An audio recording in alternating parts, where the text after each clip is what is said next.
Ei, gente, tudo bem? A gente vai falar aqui um pouco sobre regimes internacionais, então a gente vai dar sequência ao que vimos nas aulas como conceito, e depois a gente vai trazer dois regimes para a gente analisar em conjunto. Então, será abordado aqui os conceitos trazidos pelo texto do Krasner e do Hug, e dois regimes internacionais bem importantes, beleza?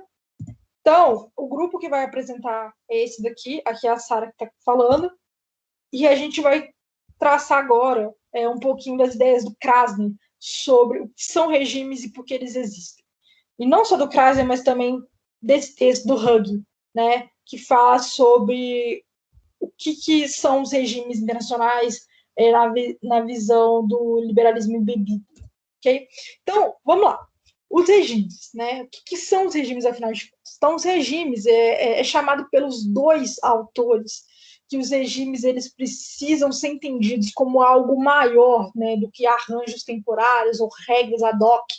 Então, eles entendem, né, que os regimes, primeiro, eles não surgem por iniciativa própria. Ninguém faz um regime para se ter um regime apenas. Eles criam um regime para que um objetivo mais além seja alcançado.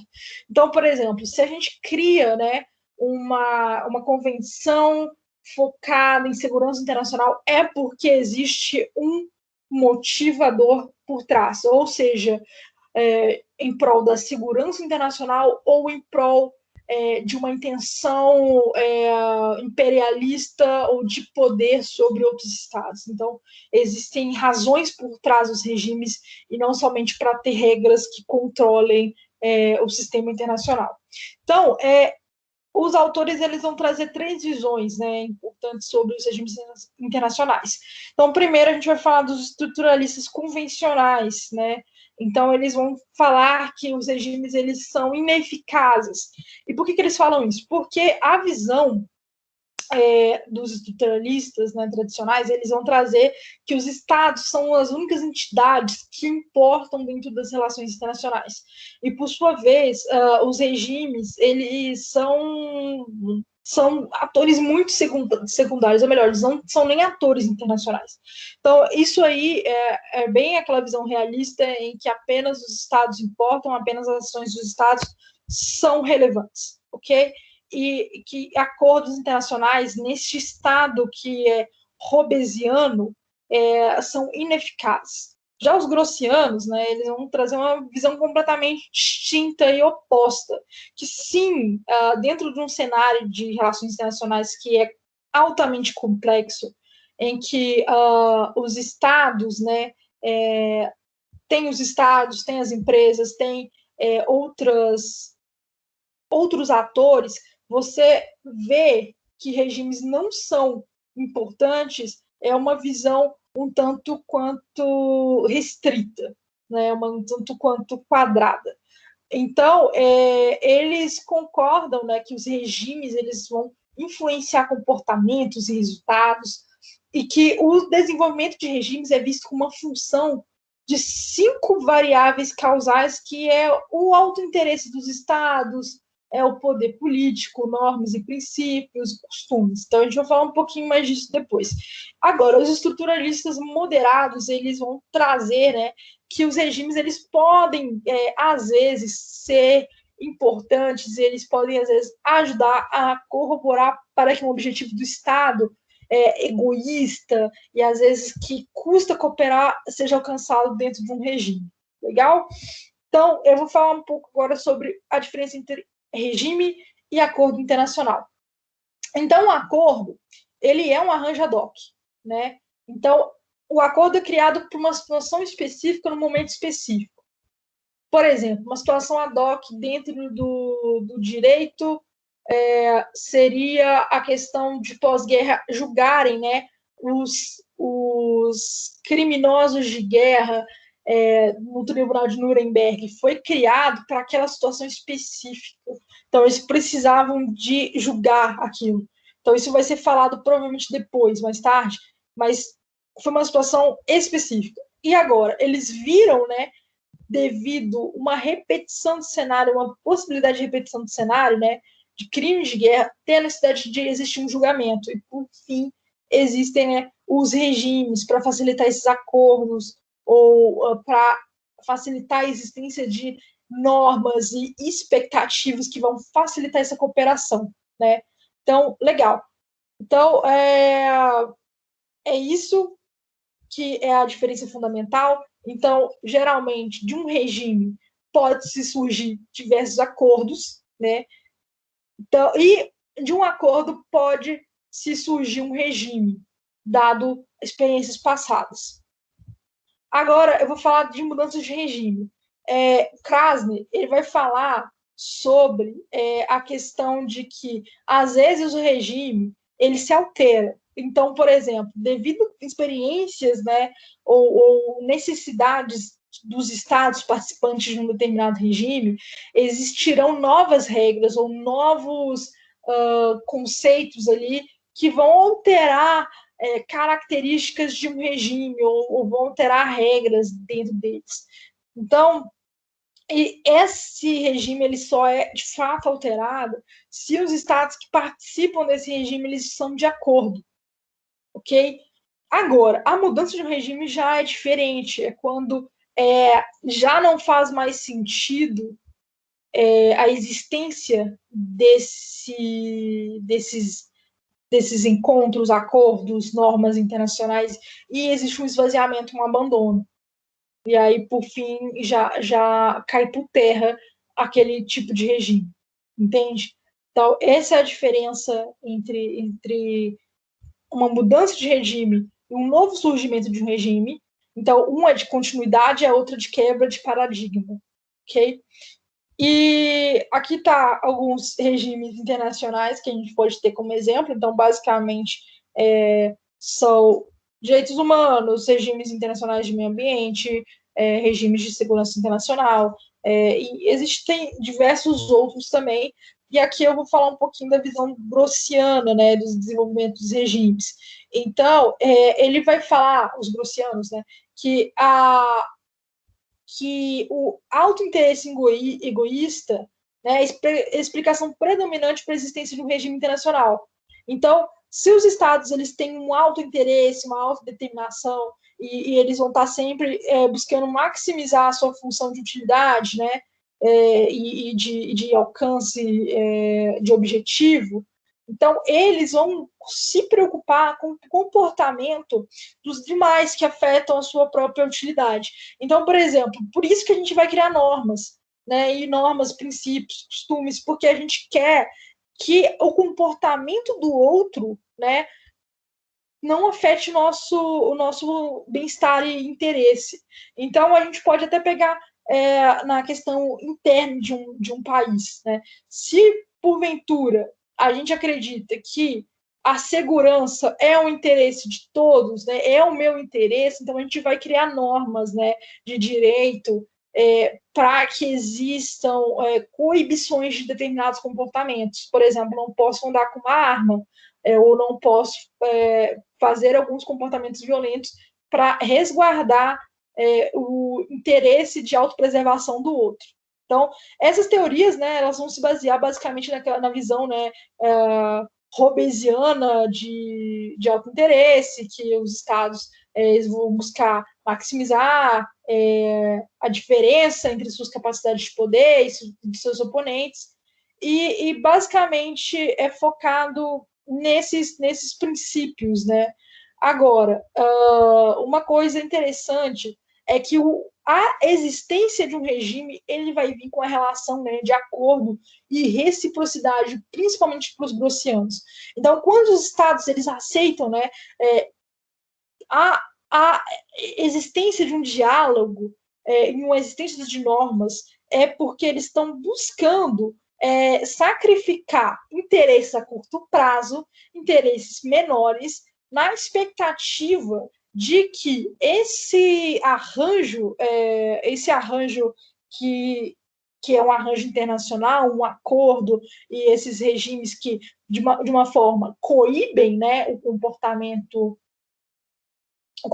de um Estado, mas, a longo prazo, retribuam, né, de alguma forma, esse sacrifício. Então, o que a gente pode pensar? Na teoria, por exemplo, da própria existência de regras e leis civis, a gente diz que a gente entrega ao Estado o direito, né, de fazer o que nos dá vontade. Então, a gente deixa, né, de agir de uma forma completamente livre, entrega, né, a nossa liberdade na mão do Estado para que a nossa segurança, em princípio, não seja violada. Então, da mesma forma, os estados, eles agem, né? Então, eles deixam, né, de fazer o que eles querem, e às vezes acabam sacrificando em pautas que às vezes pode prejudicar de algum ponto, né, um país, ou por exemplo, a sua objetivo a curto prazo, e para ser bem visto entre as entidades internacionais, ou ter uma expansão do seu próprio poder político ou seu próprio resguardo diante de outros atores. Tá? Agora a gente vai finalizar, né, já passando um pouquinho para falar sobre direitos humanos, e eu vou fazer uma ideia, né, por exemplo, de um acontecimento em que os Estados Unidos ele abandona, no período Trump, pactos que estão relacionados ao meio ambiente ou emissão de carbono. Né? Então, a curto prazo, de fato, abandonar aquelas organizações internacionais eram sim melhor, né, para os Estados Unidos, a economia, enfim, mas a longo prazo isso teve um certo um certo foi de alguma forma mal vista, né, pelo conceito internacional, pelos outros atores, vai ser obviamente a longo prazo impactar o meio ambiente de alguma forma, mas para a política americana a curto prazo foi super interessante sair, né, desse tipo de regime que pautava o meio ambiente e para a política trumpista, né? Agora para a política do Biden ele já entende que sacrificar essa questão econômica, né, e puxar mais a orelha das empresas com relação à emissão de carbono, ela vai ter um importante impacto, talvez na visão como os Estados veem os Estados Unidos, ou talvez, por exemplo, na questão ambiental em si ou econômica. Então, existe assim um trade-off, né, para participar de um regime internacional, você tem que sacrificar alguns interesses a curto prazo. Então, gente, é isso. Agora a gente vai seguir falando um pouco sobre o regime, né, de direitos humanos, e vai realmente ver esses conceitos que foram trazidos pelo Hug e pelo Krasner em prática. Então, muito obrigada. Bom, então depois dessa análise que a Sara fez sobre um viés mais teórico dos regimes internacionais, eu vou trazer para análise aqui os regimes dos direitos humanos. Para contextualizar historicamente, o primeiro ponto que a gente vai abordar é a Revolução Inglesa. Nesse momento da história, o conceito de direito ele já tinha sido abordado anteriormente, principalmente pelos justnaturalistas, né? Com aquela ideia do Hobbes, do direito à vida, do Locke, falando sobre a propriedade e os bens. Então, nesse momento da Revolução Inglesa, o que estava em pauta era a busca pelos direitos civis. Ou seja, o intuito era limitar o poder do rei através do parlamento. E é nesse contexto que existe a criação do Bill of Rights. Agora, em uma conjuntura mais iluminista, eu posso citar a Revolução Americana, onde existe uma atribuição dos direitos jurídicos, né? Além daqueles que já existiam, o ser humano ele passa a ter essa atribuição dos direitos jurídicos à sua conjuntura. Além disso, ele passa a defender também a liberdade de expressão, de religião, de propriedade privada e a preservação da integridade humana. Posteriormente, a gente tem um marco extremamente importante para a história da humanidade em geral e para esse contexto que a gente está estudando aqui agora, que é a Revolução Francesa. Nessa revolução, ela acontece em um cenário de monarquia. E com esse contexto monárquico, existia muita desigualdade, muita tirania. Ou seja, os direitos eles existiam, porém, eles não abarcavam todas as camadas da sociedade. Então, nesse momento da Revolução Francesa, o que as pessoas, os indivíduos buscam seria a universalização dessa ética dos direitos humanos. E é nessa revolução onde é criada a primeira Declaração dos Direitos. Posteriormente, no século XX, a gente tem a Revolução Mexicana, que é muito importante em termos de Constituição, né? Porque o México, ele se torna o primeiro país a constitucionalizar os direitos sociais. Então, depois dessa análise mais histórica, né? Mais contextual, assim, da história do pré-regime, eu venho abordar agora um contexto mais diretamente relacionado aos regimes, que é a Segunda Guerra Mundial. A Segunda Guerra Mundial foi de extrema relevância para esse desenvolvimento dos regimes. E eu trago uma frase aqui da Flávia Piovesan que mostra um pouco sobre os motivos pela qual esse fato foi tão importante. Ela fala o seguinte, que a bárbara do totalitarismo significou a ruptura do paradigma dos direitos humanos, por meio da negação do valor da pessoa humana como valor fonte do direito. O que ela quer dizer nesse momento? No momento da Segunda Guerra Mundial, naquele contexto, né, de holocausto, onde muitas pessoas, milhares, centenas de pessoas morreram, sob as mãos do próprio Estado alemão mesmo, a gente consegue ver uma ruptura com o cumprimento dos direitos humanos, né? A gente vê uma violação desses direitos, uma violação da vida. E é nesse contexto dessa guerra em que os países eles vão se juntar para ter uma cooperação internacional a favor de medidas que inibem esse tipo de acontecimento, igual da Segunda Guerra, de acontecerem novamente. Inclusive, eu até pego uma frase aqui que a Simone falou durante a aula, que é: quanto maior a interdependência, maior a necessidade de coordenação de interesses e maior a necessidade de consolidar regimes. Portanto, essa cooperação entre os países, elas geraram uma determinada necessidade de coordenação dos interesses dos países aqui naquele momento. Então, criou toda uma estrutura que favoreceu a criação do regime dos direitos humanos, né? E a prevalência deles. Então, é nesse contexto que a gente vê uma necessidade dessa reafirmação dos direitos humanos através dessa cooperação internacional. Agora eu vou trazer para análise aqui um termo até utilizado por um internacionalista chamado Jack Donnelly, que ele é uma pessoa muito importante da área das relações internacionais, muito relevante, em que ele fala que a evolução dos regimes dos direitos humanos, ela teve 3 fases. Essa primeira onda, ela é caracterizada por uma disseminação da cultura dos direitos humanos. Por que isso acontece? Porque ela é marcada desde 1945, né, com a Carta da ONU, até 1948, com a Declaração Universal dos Direitos Humanos. Então, se for contextualizar historicamente, esse era o momento que eu já citei anteriormente, em que havia uma cooperação internacional. Então, como todos os países, né, não todos, mas a maioria dos países estavam ali juntos,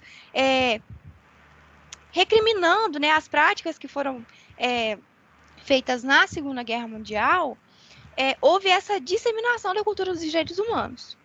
Porém, essa disseminação ela teve um enfraquecimento com o início da Guerra Fria, por quê?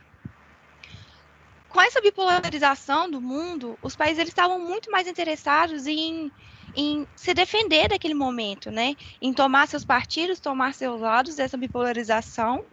E eles não tinham interesse algum de criar tratados relacionados a direitos humanos que fossem rígidos, porque eles sabiam que tinha uma guerra que ia acontecer ali. Então, até eles poderiam ser, como se diz, prejudicados por esses tratados posteriormente, né? Como era uma incerteza.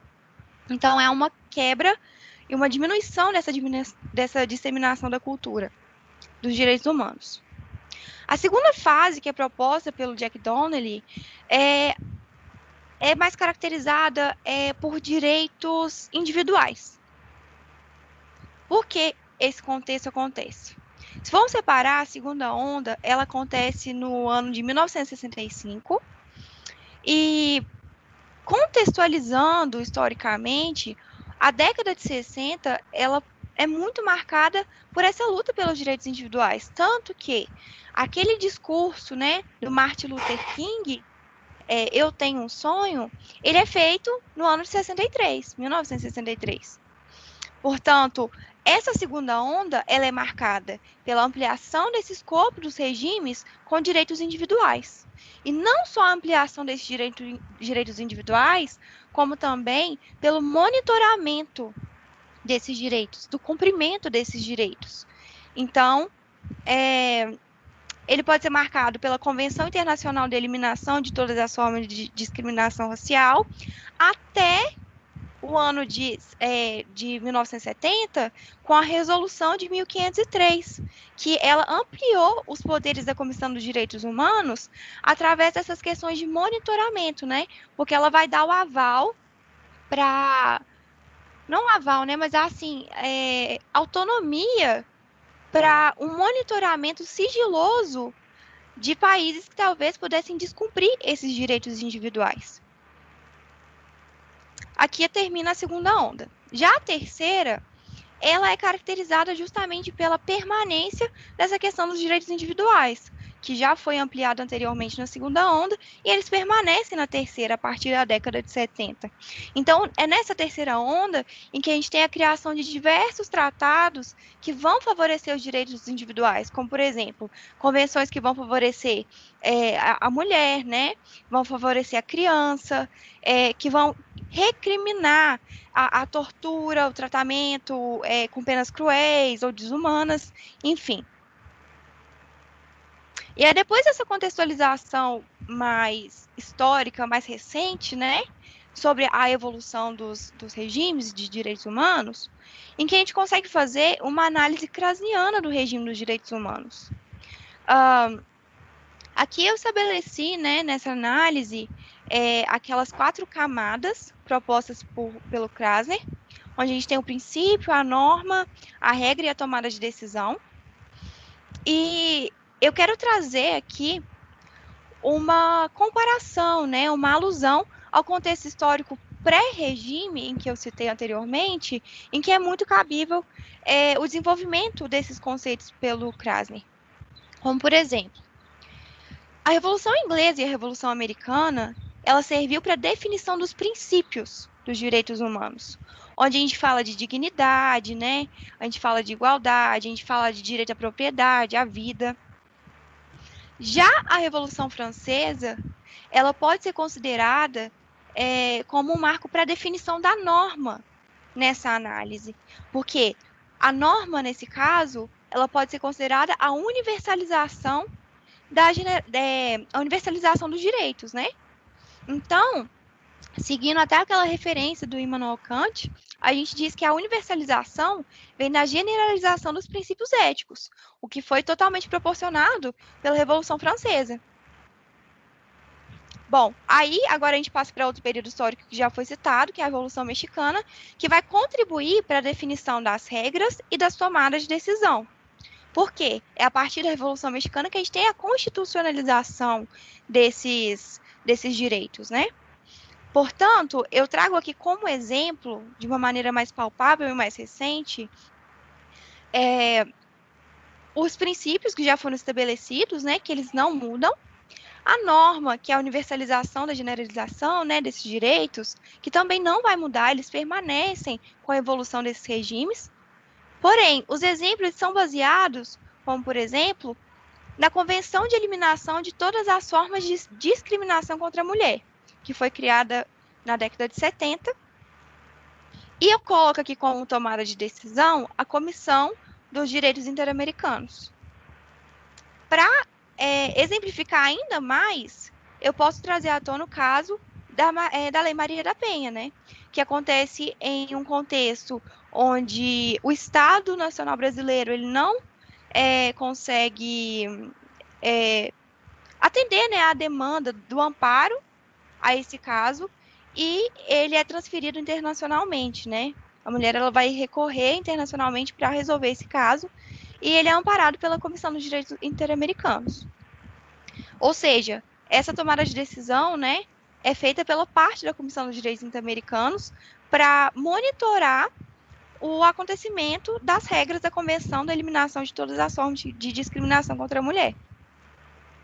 Então, concluindo nesse contexto, é possível a gente observar, né, que com a evolução dos regimes de direitos humanos, não tem uma mudança nos princípios. Os princípios que já estavam estabelecidos ali, que foram criados no contexto pré-regime, eles continuam.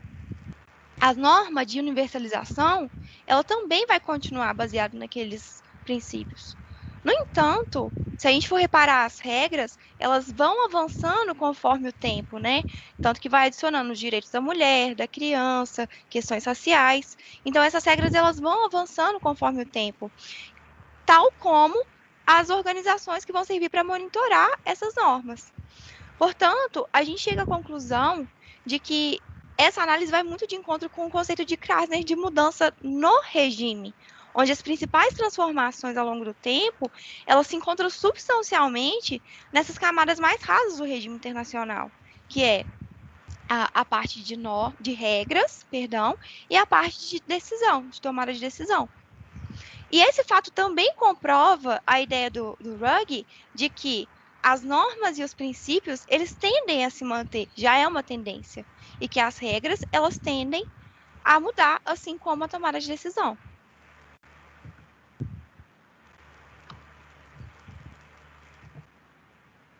E aí a gente entra numa questão principalmente baseada no que a Maria falou, que esses regimes, em suma, eles são formados por princípios e normas vindo de uma perspectiva mais ocidental. E o universalismo de Kant, assim como todos os filósofos que a Maria citou, são dessa perspectiva ocidental. Então fica aí a dúvida de que será que esses direitos humanos possuem uma inclinação egoísta baseada no poder político ou elas são realmente focadas em normas e princípios?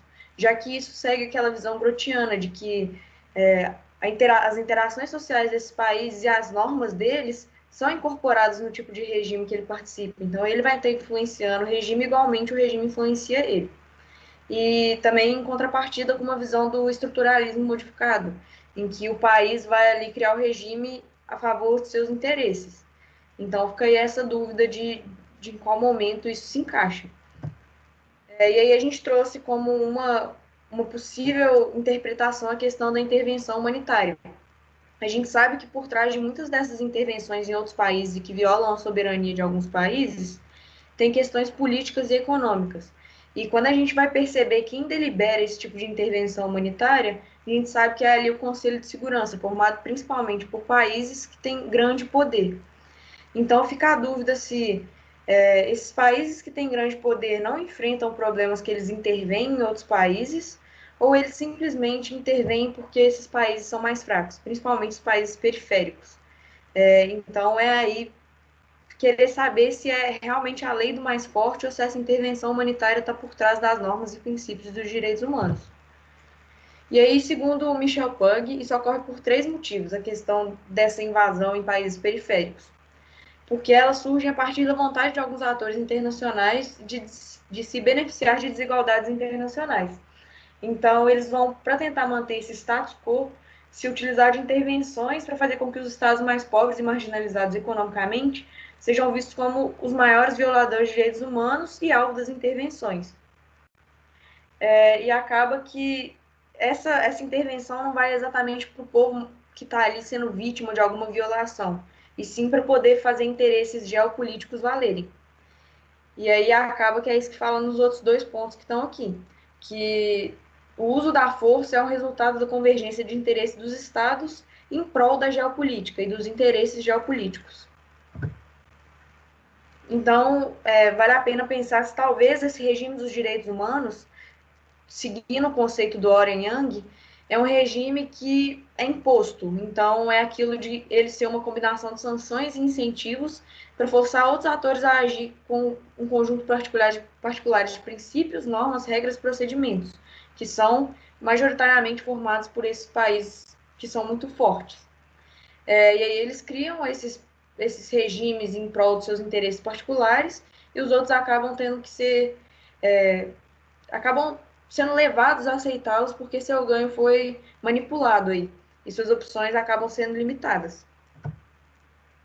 E aí acaba que no longo prazo, quando acaba realizando isso muitas vezes, torna-se um hábito de obediência e vira um costume. Então vale a pena a gente pensar se vale, tipo, se compensa ver de uma visão de relativismo cultural, que é ali fundada pelo Franz Urs Boas e o Levi-Strauss, que fala que a cultura deve ser vista sem o peso etnocêntrico. Porém, da nossa perspectiva, isso não é aplicável porque os direitos humanos são também regimes de conhecimento. Então, eles vão estar ali para superar o dilema do prisioneiro e não fazer com que todos saiam com perdas e gerar cooperação multilateral aí entre os países. Então, segundo aí uma definição do Krasner, ele seria uma base para a cooperação ao destacar as interconexões complexas que não eram previamente entendidas. E com isso, ele acaba por quebrar essas linhas predominantes de clivagem ideológica. Então, ele acaba superando a ideologia de alguns países com base em conhecimentos tanto históricos quanto em coisas científicas. E aí a gente até trouxe alguns exemplos que vão mostrar esse ponto de vista. Então, para contextualizar, né, esse relativismo cultural em face aos direitos humanos, nós temos exemplos bem recentes aí e bem palpáveis relacionados primeiramente à mutilação genital feminina em países da África, em que hoje em dia nem se localiza só na África, né, porque devido à imigração, essa prática ela se alastrou por diversos outros países no globo. E essa prática, por mais que ela infrinja os direitos humanos, né, ela acaba sendo muito defendida nessas regiões, justamente por estar muito associada a termos culturais. Então, aqui eu trouxe alguns tópicos que justificam a permanência dessa prática. A primeira delas é a obrigação moral com os antepassados que essas mulheres sentem ter. O segundo é esse costume, né, muito interligado a essa obrigação moral, que é uma tradição cultural. Como terceiro ponto, a gente consegue colocar aí a sexualidade da mulher. Por quê? Nessas culturas, é uma honra a mulher se manter virgem até o casamento. Então, essa prática ela vai garantir que isso aconteça. Além disso, por essa prática ela ser tratada como um rito de passagem da menina virar mulher, ela também começa a ser considerada um critério para a mulher, né, que faz parte dele, virar parte daquele grupo de pessoas. Então, acaba tendo uma pressão social para que tudo isso aconteça. Então, esses são fatores culturais que vão favorecer a permanência desse tipo de prática. Outro acontecimento que eu vou trazer aqui para a gente analisar é o casamento infantil na Índia, que acontece em outros países, né, mas a gente vê uma predominância muito grande nessa região. Apesar dela ser tratada por fatores econômicos, né, acontece muitas das vezes da família da mulher não ter aquelas condições financeiras e precisar casar a criança com uma outra família para melhorar questões financeiras, existem mudanças, origens mais históricas que vão justificar essa prática. A primeira delas que eu vou trazer aqui são as invasões muçulmanas. Porque nesse contexto de invasões muçulmanas, há milhares de anos atrás, as mulheres elas tinham que casar muito cedinho, desde criancinhas, porque senão, para evitar que elas fossem ou estupradas ou capturadas nessas invasões muçulmanas. Outra questão que favoreceu foi o sultanato de Delhi, que foi um regime monárquico que foi regido por sultões muçulmanos. Então, essa prática era muito incentivada por eles, além de diminuir ainda mais o status da mulher. Outro fato interessante para falar desse momento é que lá na Índia a gente tem leis individuais, leis pessoais para a parte dos muçulmanos. Então, apesar de haver situações, né, já aconteceram situações em que houveram protestos para colocar imposição mínima, né, de idade para fazer o casamento das mulheres lá na Índia, não só das mulheres, né, o casamento em geral, apesar dessa imposição de idade mínima que eles defendiam, essas leis pessoais para os muçulmanos em geral, principalmente a Liga Muçulmana da União Indiana, Eles diziam que essa prática de impor uma idade mínima desafiava os direitos religiosos deles. Então, com base nisso que a Maria falou, a gente consegue perceber que é um pouco além de um regime imposto, ele também é um regime de conhecimento. E a questão da imposição dele não está apenas em como nos princípios e nas normas. Os princípios e as normas não são impostos. A questão está nas regras e nas formas que eles são aplicados. Isso por quê? Porque pouca voz é dada aos países periféricos. Então, esses países menores e que estão à margem da sociedade, eles têm pouca participação e geralmente eles só recebem a intervenção. Então, outra forma da gente ver que esse direito ele é de conhecimento e não baseado em valores altamente politizados é por meio dessa frase da Puchale Hopkins, que falam que se eles fossem dessa forma politizados ou então com valores muito difíceis de ser seguidos, valores radicais, quando mudasse a distribuição de poderes, esse tipo de regime cederia. A gente já está vendo que os princípios e as normas dos direitos humanos, principalmente, estão aí desde muito tempo. Que a gente trouxe é o regime internacional da saúde. A nossa ideia é trazer um contexto geral do regime e depois aprofundar na crise sanitária global que a gente está vivendo atualmente, provocada pelo Covid-19. Bom, a gente vai começar pelo contexto, principalmente relacionado à Organização Mundial da Saúde, que é o órgão principal e é quem tem a maior influência em todo o regime internacional da saúde. Foi um órgão criado em 1948 e tanto ele quanto o Comitê de Higiene, que foi a primeira organização relacionada à agenda da saúde, ambos estão relacionados a contextos pós-guerra, mostrando que foi muito de um cenário de vulnerabilidade que notou-se a necessidade de focar na agenda da saúde mundial. Bom, e trazendo um pouquinho da perspectiva dos autores, o Krasner e o Hug, a gente trouxe a análise sobre a definição dos autores de princípios, normas, regras e procedimentos, como que a gente consegue enquadrar o regime internacional dentro dessa ótica. E aí, falando um pouquinho dos princípios, tanto a missão, né, os objetivos da OMS em si e também da ONU através da ODS, a gente consegue perceber que está muito relacionado à garantia de um acesso à saúde em um nível ótimo. Eles consideram saúde como um estado pleno de bem-estar psicológico, saúde mental, física, social. E aí a segunda ótica de princípio da ODS seria que a gente não trouxe todas, mas alguma delas que está relacionada a diminuir a mortalidade, acabar com epidemias, prevenção, tratamentos, reduzir mortalidades por questões específicas e assegurar o acesso universal, mostrando essa relação aí com ambos os princípios, né, eles são diretamente relacionados com a necessidade de garantia de um sistema de saúde, de condições de saúde dignas para todos os seres humanos. Bom, falando agora um pouquinho das normas e regras, dentro das normas, que seriam aí os deveres e direitos, a gente tem a Constituição da Organização Mundial da Saúde, criada lá em 1946. A gente trouxe aqui um exemplo de dever e direito que ela apresenta. Então, um dever, por exemplo, seria que cada estado deve apresentar um relatório das medidas, dos indicadores relacionados à saúde, e um direito seria que cada estado ele pode solicitar um auxílio, né, falando de forma resumida o que esse artigo 71 traz, mas que ele pode sim solicitar esse auxílio da Organização Mundial da Saúde. Indo para as regras, que seriam um detalhamento maior de como que funciona no dia a dia, a gente tem o Regulamento Sanitário Internacional, que é um documento, né, ele é um instrumento jurídico, na verdade, que vai dar mais detalhes e orientações de como as nações devem proceder.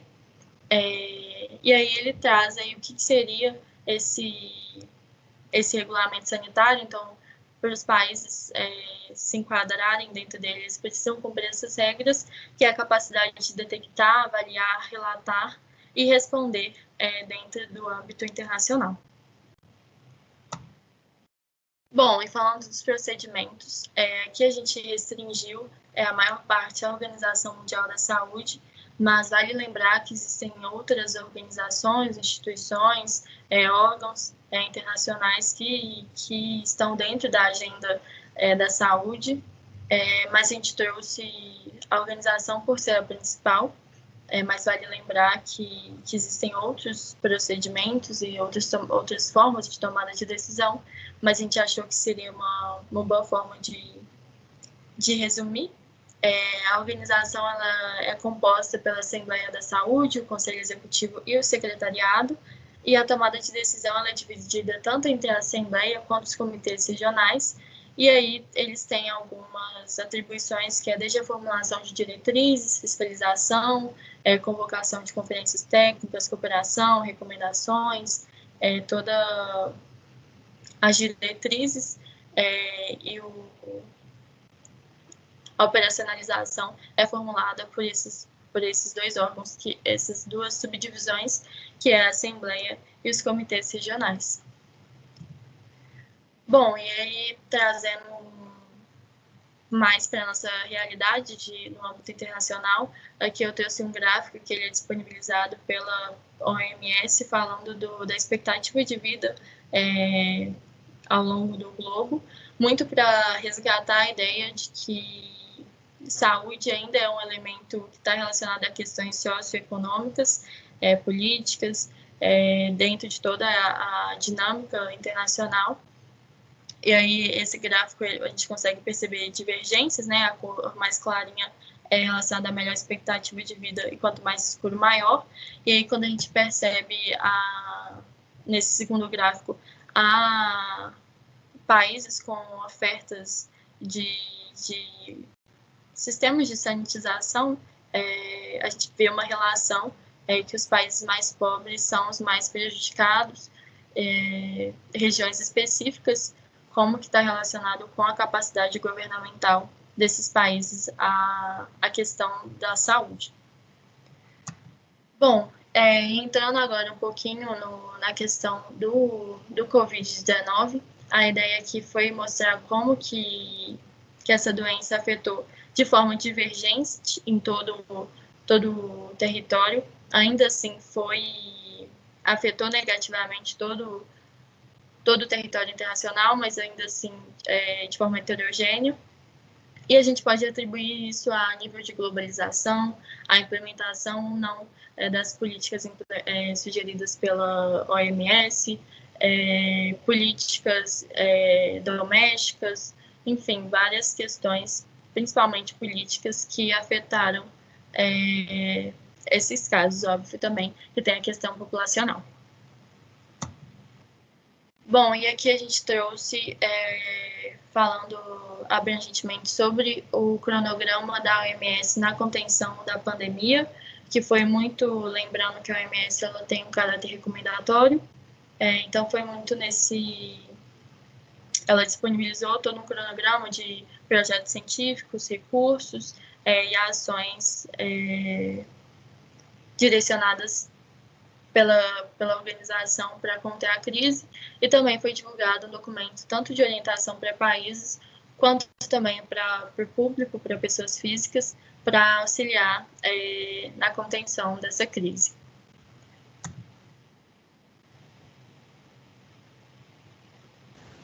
Bom, agora eu vou falar um pouco sobre as vacinas, e eu gostaria de já começar dizendo como que a gente pode fazer uma análise de que está ocorrendo meio que um enfraquecimento da OMS dentro do âmbito internacional do regime internacional de saúde.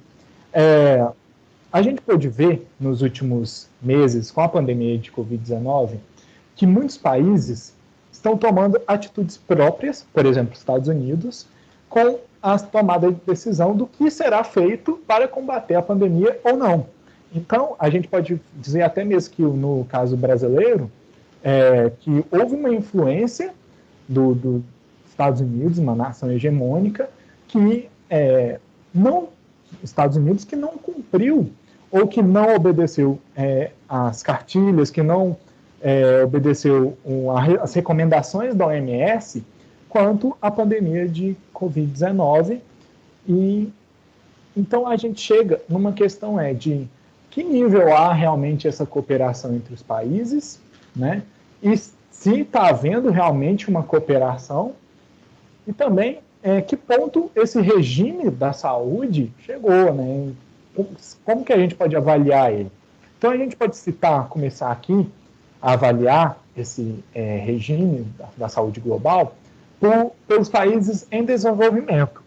A gente tem atualmente 3 principais vacinas sendo desenvolvidas por esses países que estão crescendo para o cenário mundial, né? Aí a gente pode citar até o BRICS aí, com 3 países nesse grupo, com a Sputnik V, do Instituto Gamaleya, lá em Moscou, a Coronavac, da Sinovac, e a vacina da Bharat BioNTech, que me fugiu o nome aqui agora, que enfim. Todas essas 3 vacinas, elas possuem uma forte influência estatal. Por exemplo, no caso da vacina russa, o governo russo, antes da finalização da fase 3 dos testes clínicos, já aprovou o uso da vacina em todo o país, também já começou as vendas. No caso da China, houve a vacinação dos militares antes da aprovação. Então, a gente pode dizer também que também houve uma espécie de intervenção estatal, até para iniciar a vacinação rápido, mas também que houve uma projeção de poder. Isso aí a gente vai muito no caso indiano, que eles doaram vacinas para os países vizinhos para contribuir com sua esfera de influência ali na região. Mas aí a gente pode ver que eles estão centrados ou no seu próprio bloco, no caso da Índia, ou nos países que tiveram cooperação. Por exemplo, a China, a Coronavac está sendo distribuída para Brasil, Turquia, Indonésia. Pode passar, Aisa. Só complementando a fala do Luiz, isso também está diretamente relacionado com alguns pontos trazidos pelos colegas no fórum, que é muito questionando quanto que as hegemonias têm influência sobre os regimes, né? E coloca em xeque também a ideia dos autores dos regimes como variáveis intermitentes, né? Intermediando ali os interesses domésticos, no caso dos estados, os poderes, até chegar no modelo ótimo do comportamento das nações. Então, nesse caso, a gente começa a perceber como que na prática existem falhas nessa concepção. A gente pode citar um segundo grupo, que são dos países envolvidos, que meio que a gente consegue perceber facilmente que está rolando um leilão das vacinas. No caso da Pfizer e da Moderna, principalmente, que foram as primeiras, né, a terem a liberação na Europa e nos Estados Unidos. E no caso da Pfizer, é engraçado porque o presidente da Pfizer saiu vendendo as vacinas para os países. Só que a gente pode ver que quem comprou foram os países da Europa, os Estados Unidos, Canadá. E essa vacina, ela não foi feita para o mundo inteiro. É uma vacina que precisa como mostra aqui nos slides, nessa imagem, de um tipo de armazenamento muito diferente. Então, a gente não consegue imaginar uma infraestrutura num país mais pobre da África subsaariana, por exemplo, que tem uma infraestrutura para receber a vacina da Pfizer. O mesmo caso se aplica também à Moderna, que logo inicialmente teve toda a sua produção confiscada pelo governo dos Estados Unidos, e isso impediu com que ela pudesse produzir e vender essa vacina para outros países. Eu não estou nem falando aqui de África, de Ásia, de América Latina, eu estou falando de Canadá, União Europeia. A produção deles está limitada para a vacinação nos Estados Unidos. O caso da Oxford é a mesma coisa. É uma vacina que era para ser mais barata, que era para atingir o mundo inteiro, que teve todo aquele discurso meio pós-Guerra Fria de que é a vacina que vai salvar o mundo, a vacina aqui dos ingleses, os russos que imitaram aqui, eles copiaram aí com a espionagem, e a Oxford que vai ser a vacina derradeira. pode pular. E aí a gente chega nos países subdesenvolvidos, que tem essa charge, que eu não encontrei o autor dela, que ela mostra muito bem o que representa o que está acontecendo nesse contexto, agora que a gente tem as primeiras vacinas. Que a gente pode ver que essas que eu referi anteriormente, né? Aí no caso a de Oxford seria a da AstraZeneca, que elas estão todas sendo distribuídas para os países mais ricos. Enquanto isso, os países mais pobres, que eu vou mostrar a seguir no mapa, eles não estão recebendo nada. E pior, eles estão reféns da COVAX Facility, que foi uma organização que a OMS criou para distribuir melhor as vacinas entre países. E a gente vê um regime totalmente desigual, que é que aqueles países que estão pagaram primeiro ou que estão pagando mais, recebendo essas vacinas, enquanto a gente não tem perspectiva nenhuma da COVAX Facility chegar com as vacinas para os outros países. Eles falam que está um processo, que vão ter tantas empresas que vão colaborar, mas não definiram data, nem definiram quantidade, mas são quantidades insuficientes para os países. E esses países subdesenvolvidos estão na mão da boa vontade das empresas, né?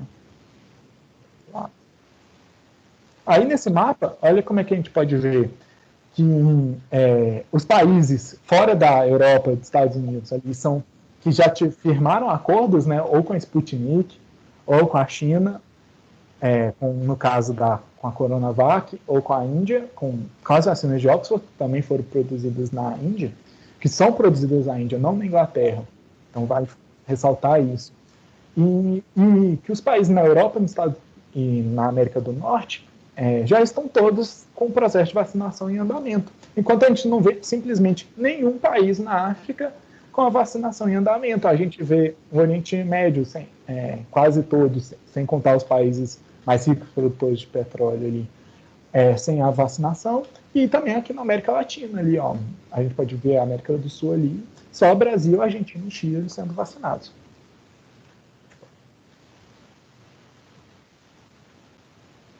Então a gente chega num questionamento que eu separei aqui, que é do Carlos, que ele falou sobre a persistência do autointeresse egoísta.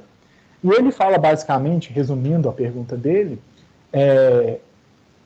que os países eles estão priorizando vacinar a si mesmo, a sua população, do que vacinar os outros países, como se assim houvesse uma delimitação de que a vida da minha população vale muito mais que a vida de uma população da África do Sul, do que a vida da população de uma Nigéria, por exemplo. Então, o que acontece? A gente pode citar que um exemplo, por exemplo, Israel, que já tem 50% da sua população vacinada, enquanto países não receberam uma dose sequer. Então, qual que seria uma solução para isso? Uma solução seria para uma quebra das patentes. E quem vai falar mais sobre isso vai ser a Juliana. Então, ao pensarmos nessa ponderação feita pelo Carlos Eduardo sobre os países pobres estarem à mercê dos países ricos, dependendo da boa vontade para receber as vacinas e da gente pensar no regime da OMS, como falado pela Aisla, e esses padrões importantes criados pela OMS na preocupação com a questão sanitária e proliferação de doença, a gente acaba se perguntando, né? Será que nesse caso o princípio da proteção da propriedade intelectual ele deveria ser mantido ou o princípio da saúde para todos prevaleceria? São dois princípios como objeto de disputa, né? Como a gente viu, porque não vai existir um regime com a aderência de todos. E até então, como abordado pelo Luiz, o regime da prevalência da preservação da propriedade intelectual ele tem se mantido, talvez pelo lucro. Então, estamos chegando a quase um ano de pandemia e fica a pergunta, por que a gente não está discutindo intensamente a quebra dessas patentes para as vacinas contra a Covid? Ou mesmo, por que a gente não está falando da flexibilização dos direitos da propriedade intelectual com equipamento e os produtos que auxiliam no combate da pandemia, ou até mesmo no acesso à literatura acadêmica, que possibilita o avanço dessas pesquisas científicas, para a gente entender melhor o novo coronavírus, né? Pode passar, Luiz.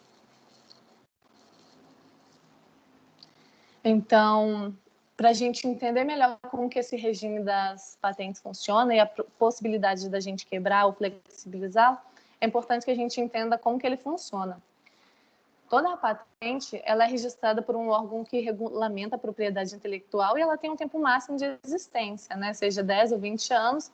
E nesse tempo, o criador desse ativo, ele pode explorar ou ele pode fazer uma transferência de tecnologia, que geralmente acontece no caso de medicamento, né?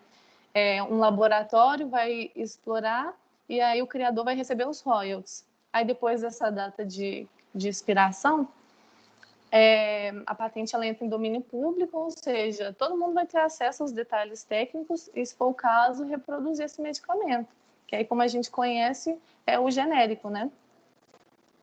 Só que nem sempre o percurso da patente até a expiração ele vai seguir esse caminho, porque a legislação que trata dessa patente, que é essa Lei 9.279/96, ela permite algumas flexibilizações.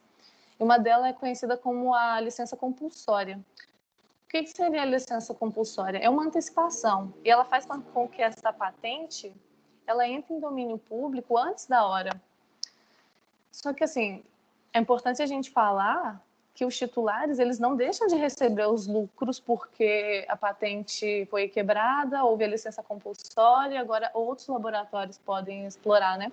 O que vai acontecer é uma queda dos lucros com esses outros laboratórios explorando, porque antes o titular ele tinha um monopólio e agora, como vai aumentar a oferta, né, o preço vai cair. Então, assim, são esses dois artigos, o artigo 68 e o artigo 71, como colocado aí para vocês no slide, que possibilita essa flexibilização da licença compulsória, né? E o que esses artigos falam, basicamente, é que geralmente ocorre a quebra de patente quando se excede os direitos dela decorrentes de forma abusiva. Talvez a gente poderia interpretar como momento atual, sabe? Será que não está havendo um abuso por interesse econômico? E também ocorre a quebra de patente, como previsto aí no artigo 71, quando a comercialização não faz as necessidades do mercado. Porque se você tem algo patenteado, você deve garantir que toda a demanda do mercado seja suprida. Caso contrário, seria possível a quebra dessa patente, né? Sendo assim, de acordo com a lei ela buscaria beneficiar toda a população, não apenas um produtor. Mas aí será que é isso que está acontecendo? Então, aí a gente traz agora para o momento atual, né, da pandemia. Porque a quebra dessa patente... Pode passar, Luiz, por favor. A quebra dessa patente, ela poderia possibilitar a produção descentralizada das vacinas e desmistificar o processo de produção, né? Porque uma vez que, assim, o seu segredo, o código, ele é aberto, ele poderia ser visto por outros laboratórios e refeito e remixado, né?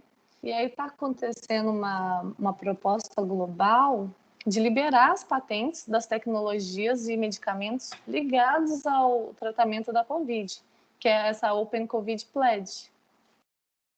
Mas como a gente já viu pelos estudiosos das RIs, esses regimes, eles conduzem comportamentos, né, através de norma, regra, procedimento, e quebrar não é tão fácil assim. Tanto é que, em setembro de 2020, a Organização Mundial do Comércio, a OMC, ela debateu uma proposta trazida pela Índia e pela África do Sul, depois apoiada pela China, sobre a queda temporária dessas patentes de todas as tecnologias da saúde necessárias para o enfrentamento da Covid, né? E o argumento que eles trouxeram é que deveria prevalecer a proteção da saúde da população durante a pandemia, e o conhecimento envolvendo o combate da doença deveria circular, não ficar preso nas propriedades intelectuais, nos laboratórios desses países desenvolvidos. como a gente viu anteriormente, né? Levando até, como o Luiz citou, a um leilão de vacina, sabe? Então, aí dezenas desses países de renda baixa apoiaram essa proposta. Só que o Brasil, que inclusive já foi assim referência nessa quebra de patentes, o Brasil e alguns outros países, como Reino Unido, Estados Unidos, Canadá, a Noruega e a União Europeia, eles rejeitaram a proposta. Ou seja, esses países desenvolvidos, né, e o Brasil rejeitaram a proposta, argumentando que o sistema de propriedade intelectual ele seria necessário para incentivar as novas invenções de vacinas, diagnóstico e tratamento, né? Porque aí eles poderiam não ter mais esse incentivo para isso, né? E, de acordo com ele, essa quebra de patente é a abordagem errada para a produção de vacina, porque, de acordo com eles, as vacinas são os produtos biológicos complexos e que as principais barreiras elas não seriam as instalações de produção, aliás, elas seriam as instalações de produção, a infraestrutura e o know-how, não a propriedade intelectual em si. Pode passar, Luiz, por favor. Mas é importante a gente lembrar também que, segundo as regras da OMC, a chamada TRIPS, a possibilidade da quebra de patente ela é restrita somente aos países em desenvolvimento. Inclusive, como eu falei anteriormente, ela foi usada pelo Brasil em anos anteriores. Por exemplo, em 2001, que o Brasil quebrou a patente de um dos medicamentos do coquetel anti-AIDS, porque, de acordo com, então, o ministro da Saúde, que acho que era o José Serra, ficaria muito difícil manter a distribuição gratuita com o alto custo do medicamento. Então, houve essa quebra. Só que, como eu falei, ela só pode ser quebrada por países em desenvolvimento. E aí, se a gente analisar esse gráfico da Pfizer, a gente pode ver que não afeta tanto o lucro das farmacêuticas, porque, em sua maior parte, ele é obtido na venda de produtos para os Estados Unidos e da União Europeia, que são países desenvolvidos, né? Como a gente pode observar aí nesse gráfico, então. E, embora essa missão ela não tenha tido sucesso ainda, essa discussão da OMC, então, ainda há a expectativa de levar essa questão e estimular um debate mais amplo sobre essa questão de saúde pública. Pode passar para o próximo slide, por favor, Luiz. Então, assim, uma pandemia global já deixou quase 100 milhões de infectados. O governo do mundo todo tentando conseguir vacina e começar suas campanhas de imunização. Com a altíssima demanda e a urgência em tentar parar o vírus, pelo menos frear, né? É de esperar que os fabricantes eles precisem de mais tempo para conseguir dar conta dessa demanda.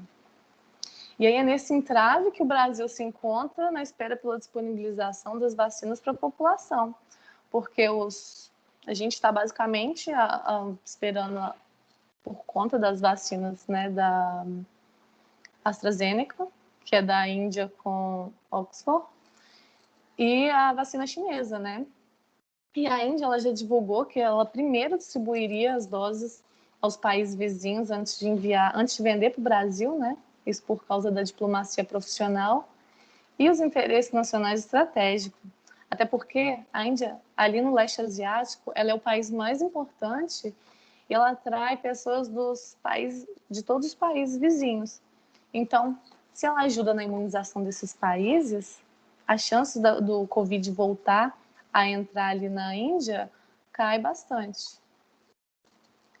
E já com a China, o governo brasileiro tem uma relação mais complicada, né? Até porque durante a pandemia, os filhos do presidente culparam o país pela disseminação da doença, houve vários comentários críticos, e o embaixador chinês no Brasil já repudiou totalmente esse comportamento.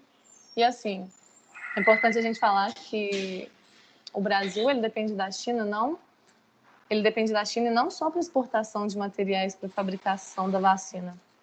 Com esses comentários e com essa relação complicada entre os dois países, a China ela poderia decidir retalhar e demorar a entregar os insumos, ou até mesmo outras formas de fazer o país se responsabilizar pelos comentários, sabe? Então, assim, no geral, a gente pode perceber que mesmo com a pandemia, há quase um ano, alguns regimes são tão enraizados na sociedade que mesmo causando tudo isso que já causou e continua causando, né, a discussão sobre a quebra desse regime não é tão falada como deveria.